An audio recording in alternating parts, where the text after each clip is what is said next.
It's raining again. That's all I got. Yo, what kind of start of a video is that? Well, it's raining. It was just storming. It just kind of passed through here. And that whole time I was just kind of working on stuff in my room. But I figured I would get back on this because apparently some people wanted to just have more videos of me just talking about random shit, like during storms or even not during storms, like a podcast or something. I brought it up to my mates. I was like, would we want to do a podcast or something? They were like, I don't know. So I don't think we're going to do that. But I guess I could fill the niche or the void or something. I had another one of these like recorded, but I ended up just talking about a bunch of nonsense the whole time. And I was like, I don't think I want to post that. It wasn't cohesive at all. But yeah, it's like 10 at night. It's raining. I don't know if you can hear that. And I'm just kind of chilling here.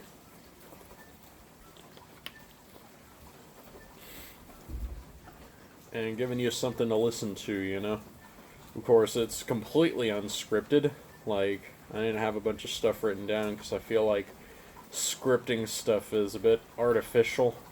I know it's kind of like required if you want to be a YouTuber to like have an entire script written out and like nail all the deliveries and put some like Subway Surfers gameplay or like Minecraft parkour underneath it and make sure that I have like, you know, something to grab your attention. It's like, did you know 7 ways that you're going to die, I guess, I don't know. And like you can't stop or pause or anything because the one swipe of the finger away and your content's just gone and never to be seen again. When did content become popcorn? You just eat a piece and move on very quickly. Granted, I guess this isn't that much effort. Which, to be fair, it seems like the amount of effort required to really get noticed anywhere just keeps going up and up and up, like drastically.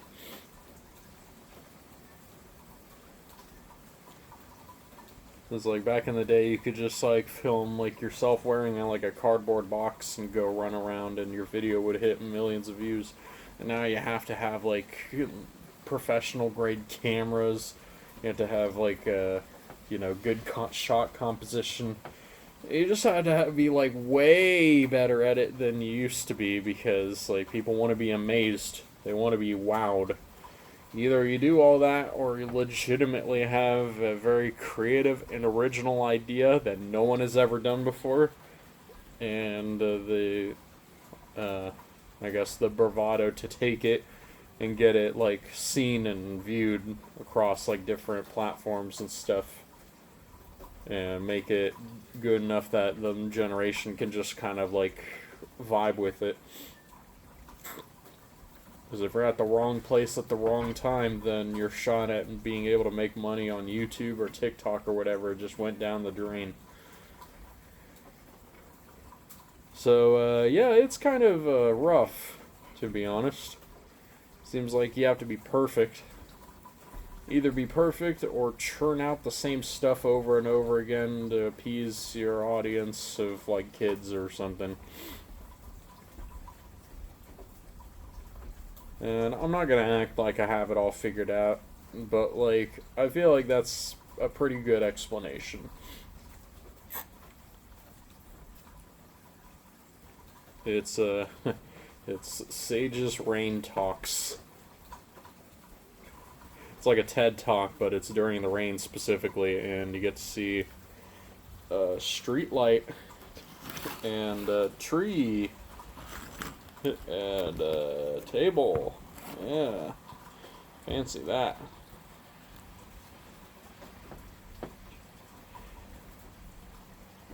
But yeah, No, that's a topic, I guess. Making content online. It's never been harder than it is now to like actually get it somewhere. I mean, everyone has like a channel with like 100 or so views on it, but you know that's not quite good enough nowadays, isn't it? If you're not breaking millions of views, then what the heck are you doing? Some say. That's not successful. YouTube doesn't give you a trophy for 1,000 subscribers. You gotta work way harder than that. Well, speaking of doing dumb impressions, anyone watch Dank Pods? Not to say that he's like a dumb impression or anything. He's a great, cool dude. Like, I take time out of my day to watch any of his videos. But he does this funny voice whenever he's like recording something through a crappy microphone on an old like Nerf MP3 player or whatever. And it always goes like, so like this one time, mate, I was walking down to the petrol station, hi. It's a pretty good voice. I always thought that was one of my favorite gags from his channel. And honestly, as a vocal stim, I just kind of do that whenever I'm trying to make a point about, like, politics or something stupid like that. I was like, I guess for an example, like shareholder value. It might go something like, so like we're trying to like get like our shareholders to not like bail out, so you'll like keep making money, mate. And we just like keep making more each year, and if we don't, then we go like bankrupt. Hey, you know that's my really bad impression of the Dank Pod's microphone voice. Of course, I don't think you'd ever see this because, like, I'm just a nobody on YouTube. Sometimes I feel like being a nobody is a good thing because if you got like everyone swamping your DMs and like finding out everything about you on like Google or whatever, you know, it's like, have you ever Googled your own name on Google? You'd be surprised at what you'd find.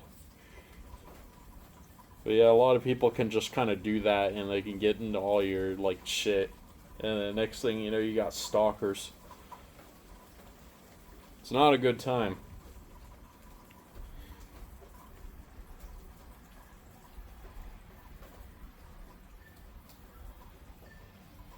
Yeah, that's it. That's all I had to say about stalkers.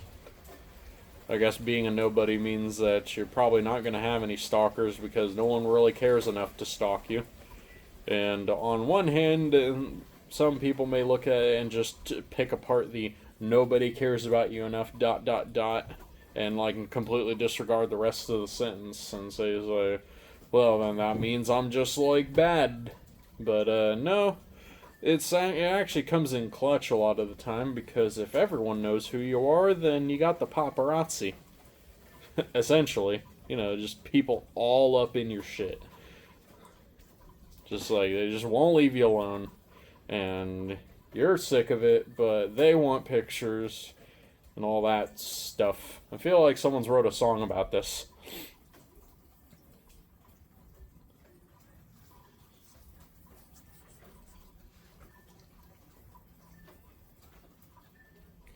I think I think what I'm thinking of is "Flashing Lights" by Kanye, not to be confused with Ye. They're basically two different people. I know they're the same person, but yeah, Kanye and Ye are basically two different people. And what I listen to is the old Kanye. He even made a song about that too. He's like, I miss the old Kanye. But yeah, that's he was on my playlists when I was a kid. I didn't even know it. I just had. You remember my playlist.com list? Which is on this channel. You can go find it among like other really stupid and old crappy playlists I made when I was like 12. But yeah, there's a playlist.com legacy list. It was the playlist that I arranged on playlist.com, you know, the website. And It was just a whole bunch of random songs that I found, and I said, I like that song, and I'm going to put it on my playlist. And there you go. And it used to be so cool, because it would just, like, scan random sites for their, like, version of the MP3 or whatever, and then you could just listen to it. There were a lot of, like, really crappy quality versions, too. And whenever a link would go offline, it would play, like, the Windows XP shutdown sound. Like, legit, just the Windows XP shutdown. It goes...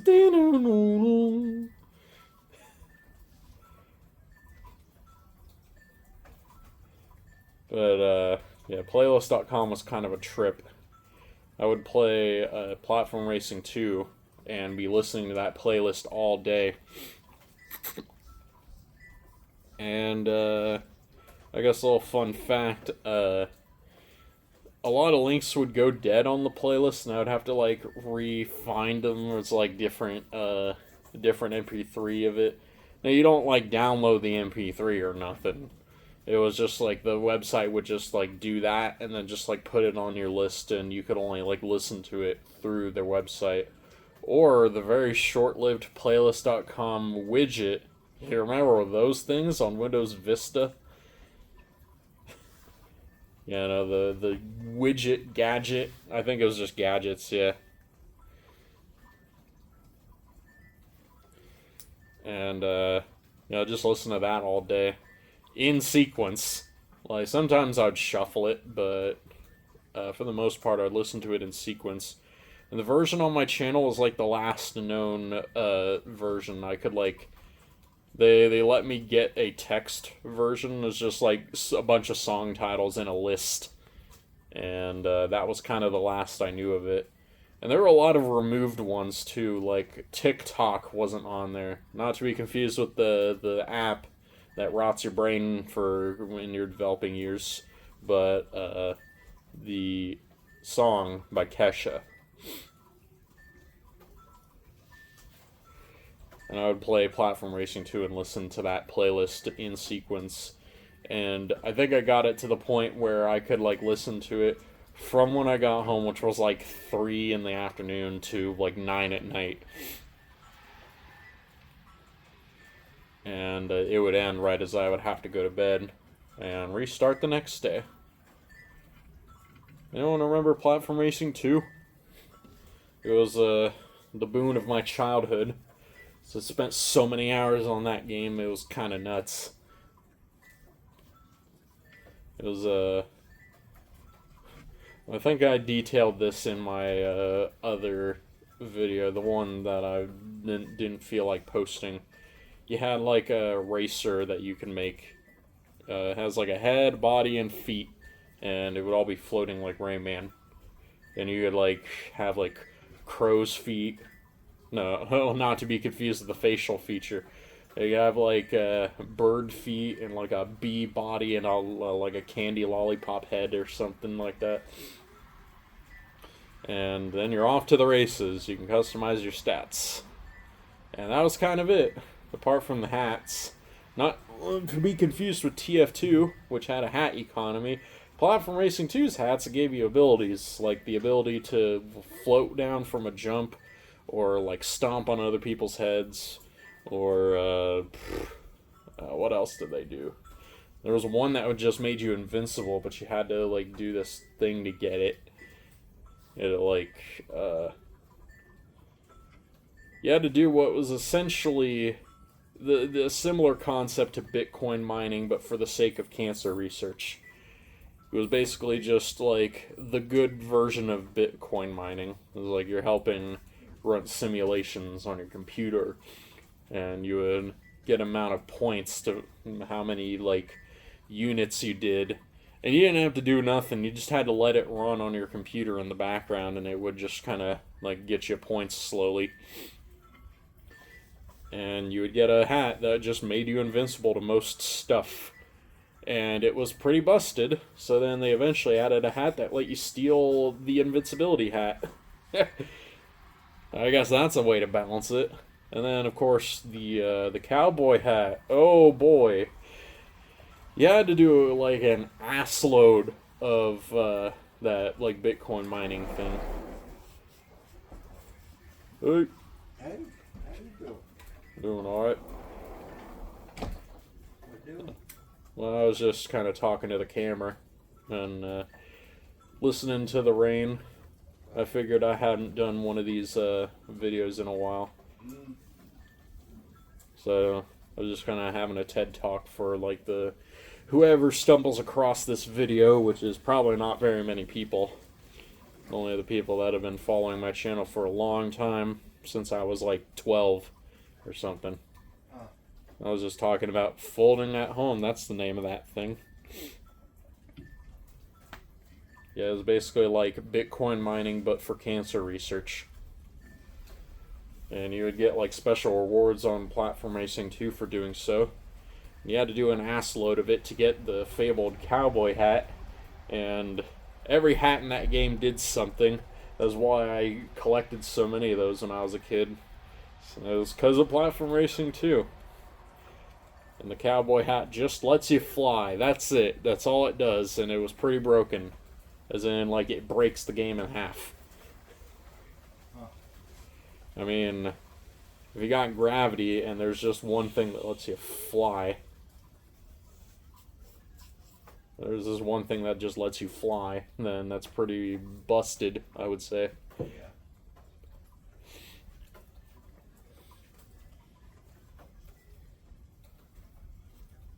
I guess the rain's almost over.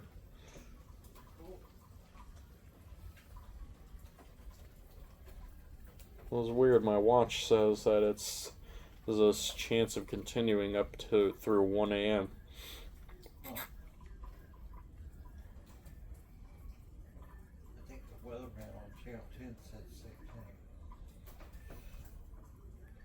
I wonder. Let me check the radar on my watch. Doesn't update very quickly.